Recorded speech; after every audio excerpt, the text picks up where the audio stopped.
আসসালামু আলাইকুম প্রিয় ভাই বোনেরা, আজকেও কিন্তু আমি আমার dreamstime.com এর আমি মেন প্রোফাইলটির ড্যাশবোর্ডটি নিয়ে এসেছি। তো এখানে দেখতে পাচ্ছেন গতকালকে কিন্তু আমি দেখিয়েছি আমি কিছু ফাইল সাবমিট করে রেখেছিলাম। সেই ফাইলগুলো কিন্তু আমার দেখতেই পাচ্ছেন এখানে সব ফাইলগুলো আমাকে আমার অ্যাপ্রুভ করে নিয়েছে। তো আপনারা আমি যেই প্রসিডিওরটিতে ফাইল সাবমিট করেছি আপনারা সেম এভাবে সাবমিট করেন, তাহলে কিন্তু আপনাদের ফাইলগুলোও কিন্তু অ্যাপ্রুভ হবে। তো আমি যদি আপনাদেরকে একটু দেখাই যে আমার ফাইলগুলো আসলে অ্যাপ্রুভ করেছে কিনা, তাহলে আপনারা একটু দেখতে পাবেন। এখানে দেখতে পাচ্ছেন অনলাইন ফাইল, আমার অনলাইন ফাইলে কিন্তু আমার ফাইলগুলো চলে এসেছে। এখানেও নাই, এখানে পেন্ডিং ফাইলেও নাই, রিফিউজড যদি ওরা রিজেক্ট করে তাহলে এখানে রিফিউজড ফাইলে আসে।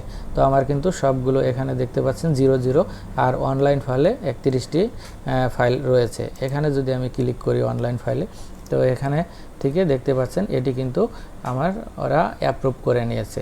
আমি এখানে 29শে এপ্রিল এটিকে আপলোড করেছি, এমনকি অনলাইন করে নিয়েছে আমার 30শে এপ্রিল। তার মানে একদিনের ব্যবধানে কিন্তু আমার এটিকে সব ফাইলগুলো অ্যাপ্রুভ করেছে। আপনারা এখানে দেখতেই পাচ্ছেন ডেট কিন্তু দেয়া আছে। এটি কিন্তু আমার কোনো স্ক্রিনশট না, এমনকি আপনাদের ফেকও না। আপনারা এতটুকু ট্রাস্ট করতে পারেন আমাকে, আমি যা বলছি একদম রিয়েল, এটা 100% সত্য।